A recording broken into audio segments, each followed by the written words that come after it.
పక్క నిజం మాట్లాడే వాళ్ళను, సూటిగా మాట్లాడే వాళ్ళను, ఉన్నదున్నట్టు చెప్పే వాళ్ళను రిస్ట్రిక్ట్ చేయడమే కాకుండా అధ్యక్ష ఉద్యమకారుల విషయంలో తీరని నిర్లక్ష్యం గురైంది అధ్యక్ష. అనేక సందర్భాల్లో నేను పార్టీ నాయకులని, పెద్ద నాయకులను కూడా అనేక సందర్భాల్లో అడిగిన అధ్యక్ష. వేరే విధంగా సహకరించకపోతే, వేరే విధంగా వాళ్ళకి హెల్ప్ చేయలేకపోతే కనీసం సీఎం రిలీఫ్ ఫండ్ కింద మనిషికి 10 లక్షలు ఇద్దాం, ఎక్కడోళ్ళు అక్కడ సెటిల్ అయిపోతారు అధ్యక్ష అని కూడా అడిగినాం అధ్యక్ష. అది కూడా చేయలేదు. 43 లక్షల మందికి పెన్షన్లు ఇస్తున్నామని గర్వంగా మనం చెప్పుకుంటున్నాం. ఉద్యమకారులు కాన్స్టిట్యున్సీకి 1000 మంది కూడా ఉండరు. ఆ 1000 మందిని పట్టుకుంటే ఇంకో 1,00,000 మందికి ఎక్కువైతుంది. వాళ్ళకు పెన్షన్ ఇస్తే లాగా ఉంటుంది, గౌరవంగా ఉంటుందని అనేక సందర్భాల్లో చెప్పినాం అధ్యక్ష. అది కూడా 69లో పనిచేసినటువంటి ఉద్యమకారులు వాళ్ళ స్ఫూర్తిని తీసుకొనే మనం ముందుకెళ్ళినామని చెప్పి మనం చెప్పుకున్నాం అధ్యక్ష. కానీ వారిని కూడా ఎన్నడూ కూడా గుర్తించలేకపోయినాం అధ్యక్ష. అదేవిధంగా విద్య విషయంలో అధ్యక్ష మన మెయిన్ ట్యాగ్ లైన్ నీళ్లు, నిధులు, నియామకాలు అనేటటువంటి మన మెయిన్ ట్యాగ్ లైన్ ఏదైతే ఉంటుందో అధ్యక్ష, అన్నిటినీ కూడా గండుగొట్టుకుంటూ పోయినాం అధ్యక్ష. విద్య విషయంలో, నియామకాల విషయంలో, అన్ని విషయాల్లో అదే జరిగింది అధ్యక్ష. అదేవిధంగా కొందరు ప్రజాప్రతినిధులు చేస్తున్నటువంటి దురాగతాలని కూడా ఎప్పటికప్పుడు నేను అధిష్టానానికి చేరవేసిన అధ్యక్ష. దాని మీద ఎటువంటి చర్యలు లేవు అధ్యక్ష. దానికి ప్రత్యక్ష నిదర్శనం ఇసుక దందాల్లో చేసినటువంటి అక్రమాలతోని నేరేళ్ల లాంటి దురాగతాలు జరిగినాయి అధ్యక్ష. దళిత బిడ్డల మధ్యలో అనవసరంగా బలైపోయినారు అధ్యక్ష. కానీ దాని మీద కూడా ఎటువంటి చర్యలు తీసుకోకపోవడం, అది అప్పుడు బీఆర్ఎస్ ప్రభుత్వం తీసుకోకపోవడం, ఇప్పుడు కాంగ్రెస్ ప్రభుత్వం చర్యలు తీసుకోకపోవడం కూడా చాలా దారుణం అధ్యక్ష.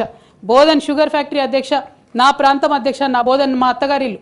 ఒక 10 ఏళ్లలో కనీసం ఒక 100 సార్లు అడుగుంటాం అధ్యక్ష బోధన్ షుగర్ ఫ్యాక్టరీని తెప్పియాలని చెప్పి. బోధన్ షుగర్ ఫ్యాక్టరీ విషయంలో చేసినటువంటి నిర్లక్ష్యానికి మాత్రం నేను పర్సనల్గా చాలా అవమానంగా ఫీల్ అయిన అధ్యక్ష. అయినప్పటికీ ఇప్పటికి కూడా బోధన్ షుగర్ ఫ్యాక్టరీ తెరచకపోవడం, తెలంగాణ వచ్చి కూడా మా బోధన్ బిడ్డలకు న్యాయం జరగలేదన్న విషయం అర్థమవుతా ఉంది అధ్యక్ష. అదేవిధంగా అధ్యక్ష కేసీఆర్ గారి దగ్గర మాట్లాడే ధైర్యం నాకు ఒక్కదానికే ఉంది కాబట్టి అధ్యక్ష ఈ అన్ని అంశాలు నేను ఎప్పటికప్పుడు అడుగుతూ వెళ్ళిన అధ్యక్ష.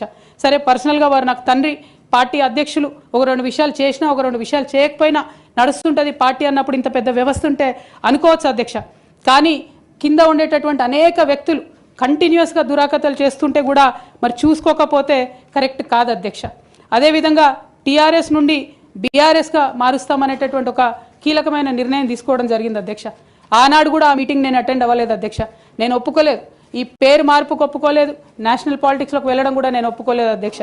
అంటే ఒక మాట అధ్యక్ష, ఇట్లాంటి హౌస్లో చెప్పొచ్చో లేదో కానీ తెలంగాణలో ఏం పీక్ కట్టలు కట్టినామని నేషనల్కి పోయి చేస్తాం అధ్యక్ష. మనం ఎన్ని పనులు మిగిలినాయి అధ్యక్ష తెలంగాణలో చేయాల్సినాయి? 2 పెద్ద రివర్స్లో, ఒక పక్క గోదావరి, ఇంకో పక్క కృష్ణ, 1,89,000 కోట్లు ఖర్చు పెట్టినాం అధ్యక్ష. కొత్తగా ఇచ్చిన ఆయకట్టు ఎంత అంటే 14 లక్షల ఎకరాలు అధ్యక్ష. 1,89,000 కోట్లు అంటే ఎంత అధ్యక్ష?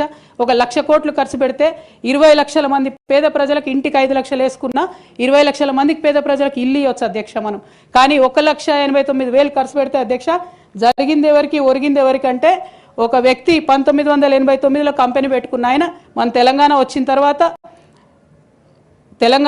తర్వాత ఫోర్బ్స్ జాబితా ఉంటుంది అధ్యక్ష, దాంట్లో 45వ స్థానం ఒక కాంట్రాక్టర్ దక్కించుకున్నాడు అధ్యక్ష. అంతకుమించి జరిగింది ఎవరికి ఏం లేదు అధ్యక్ష. ఇండ్లు లేని పేద ప్రజలకు ఇండ్లు రాలే అధ్యక్ష. కానీ ఆ కంపెనీకి మాత్రం 1,02,666 కోట్ల విలువైన ప్రాజెక్టులు ఒకటే కంపెనీకి పోయింది అధ్యక్ష.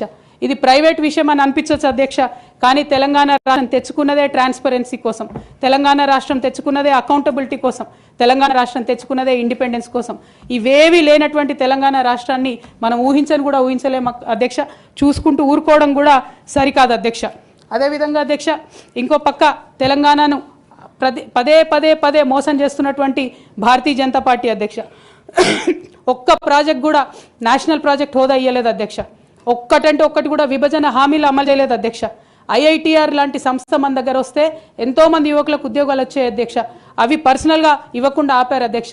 అనేక కంపెనీలకు అయితే మీరు మహారాష్ట్ర బోండి, గుజరాత్ బోండి అని చెప్పి భారతీయ జనతా పార్టీ పెద్ద నాయకులు చెప్పి ఇక్కడ యువకులకు అన్యాయం చేశారు అధ్యక్ష. భారతీయ జనతా పార్టీ మీద ఎడతెగని పోరాటం నేను చేశాను అధ్యక్ష. అది పార్లమెంట్లో మాట్లాడడం కావచ్చు, బయట మాట్లాడడం కావచ్చు, అనేక అంశాల మీద కొట్లాడడం కావచ్చు అధ్యక్ష. ఇంత చేస్తే కేసీఆర్ గారి మీద కక్షతో అధ్యక్ష ఆఖరికి నన్ను జైల్లో కూడా పెట్టడం జరిగింది అధ్యక్ష. అయినప్పటికీ ఏనాడు మా పార్టీ నాకు అండగా నిలబడలేదు అధ్యక్ష. 3 సంవత్సరాలు నేను ఒక్కదాన్నే ఈడీతోని, సిబిఐతోని అనేక అంశాల్లో కొట్లాడుకున్న తప్పితే ఎక్కడ కూడా పార్టీ అండగా నిలబడలేదు అధ్యక్ష. ఇది ఎందుకు చెప్తా ఉన్నా అంటే అధ్యక్ష, ఒక పార్టీ అంటే ఒక సంఘం అధ్యక్ష. ఒక సంఘం అంటే ఒకే భావజాలంతో కలిసి పనిచేసే వ్యక్తులు అధ్యక్ష. ఒకడు గాయపడి పడిపోతే వాడిని ఎత్తుకొని పోతారు అధ్యక్ష, భుజాల మీద తీసుకొని పోతారు అధ్యక్ష. లేదు నువ్వు మా భావజాలంతో కరెక్ట్గా లేవంటే తీసి ఆనాడే అవతల పడేయాలి అధ్యక్ష.